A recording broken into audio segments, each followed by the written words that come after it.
guys, welcome back. Today we're going to make a very simple silicone block mold. Thank you to everyone who's subscribed so far. I think we're quite close to 1,000 subscribers, which is pretty astonishing really. Strap on, put your seatbelts on boys and girls, because here we go. The first step to making your one-piece silicone mold here is get yourself a glue gun like this.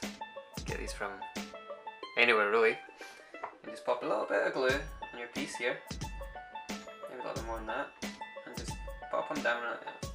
Because you don't want this to move while you're making the mold. So next you need to get some clay. I think you can use pretty much any clay except clay that contains sulfur, I think.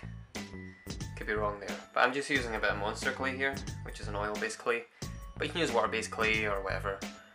So we're just gonna basically fill the seams with a little bit that connects to this piece of wood here. We want it to be airtight so no silicone can get underneath.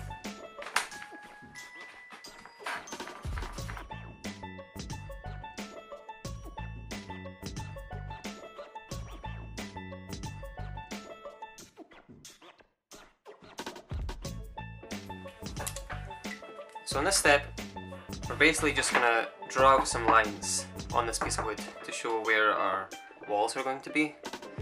Now you don't want to make these too close to the little Buddha because you want a little bit of thickness, at least, between the Buddha and the end of the silicone. So the walls aren't like paper thin. Because it may be tempting to do that because you save silicone. But I made that mistake too many times to count, so please don't do that.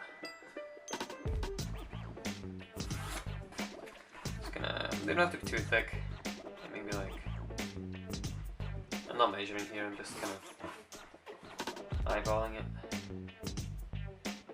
Maybe like something like that.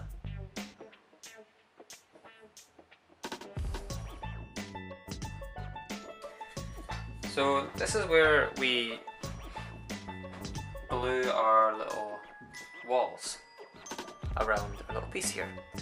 I would recommend using foam board because it's cheap, it's really easy to cut, you can cut it with a knife. I'm just using, I don't even know what this is, some kind of like fibre board, it's almost like MDF with a sort of veneer on it. So cut some little walls the correct length as your little drawing here. Get a glue gun again, glue gun's crucial in this. And we'll just start, oops shit, just start gluing them down. See how easy this is? Super easy.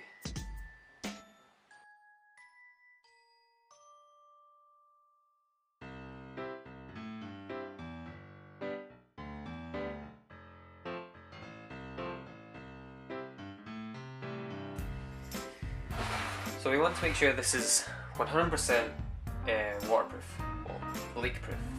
So just get your gun, your little glue gun, pour on the edge here, because if it leaks and the silicone goes all over your table, you'll need to start again.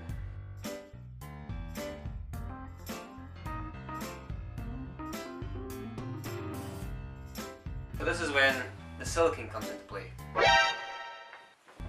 The silicone I'm using here is just tin cure silicone. I got it from a website called Fiberhand Shop. It's a UK based website, but it's basically just a normal tin cure silicone.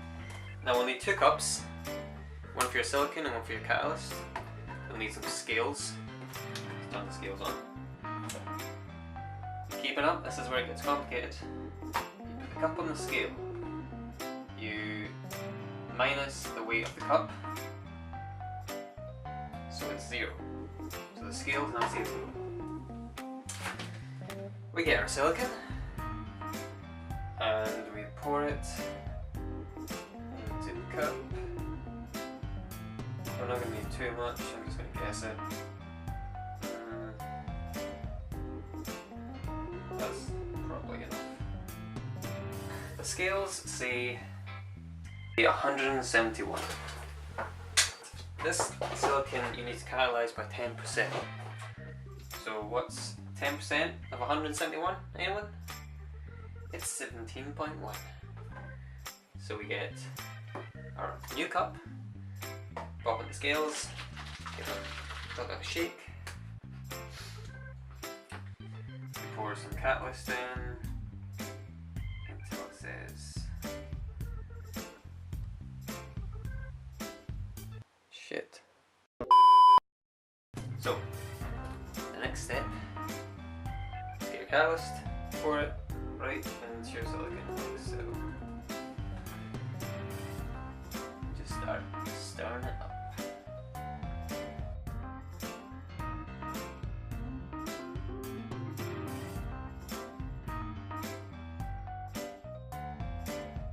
If you're like me and you don't own a degassing chamber, which let's be honest, if you're watching this video, you probably don't, you're going to get yourself a chair like this, so you can pour the silicon at the height. Now we're doing this to avoid any air bubbles. We can pour the silicon out in a very thin stream, so it sort of pops the air bubbles as it comes down.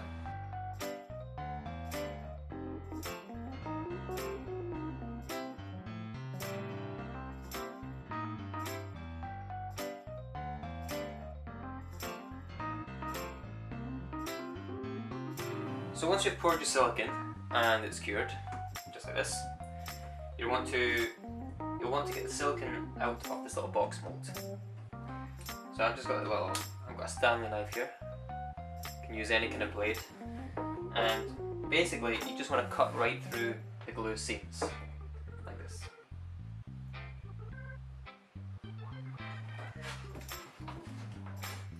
Be very careful when you do this because you could easily chop your own finger off here. Because you're applying so much pressure. If you slip and hit your hand or your finger, it's going to do a lot of damage.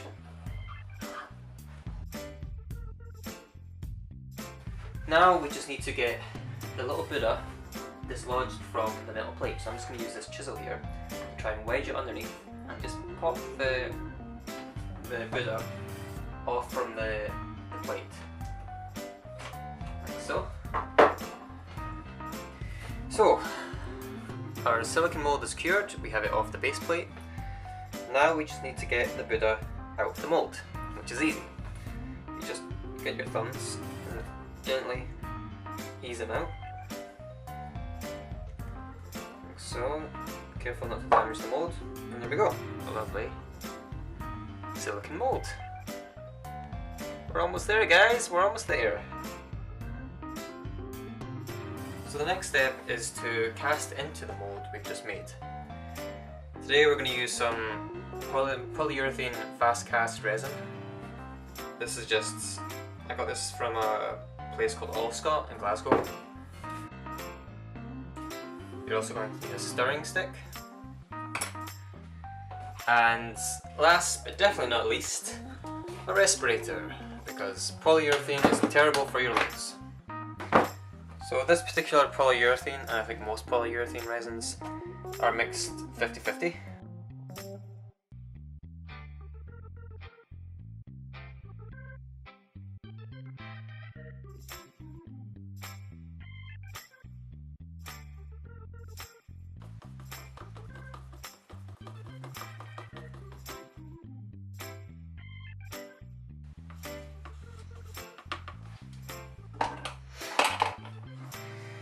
Now we simply pour the resin into the mold.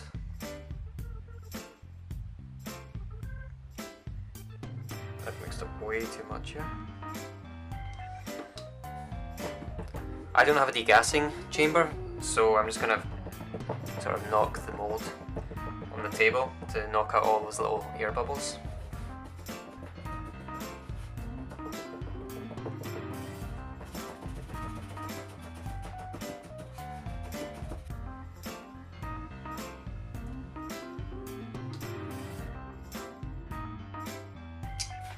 And the final step is getting your resin cast out of the mold, which again, like this whole process is pretty easy.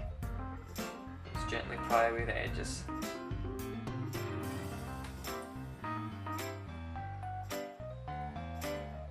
Just pop the cast out.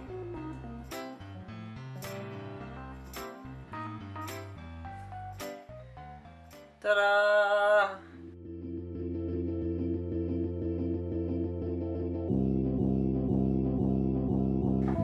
Well, that's us guys. Thank you so much for watching, and hopefully I'll see you in the next one.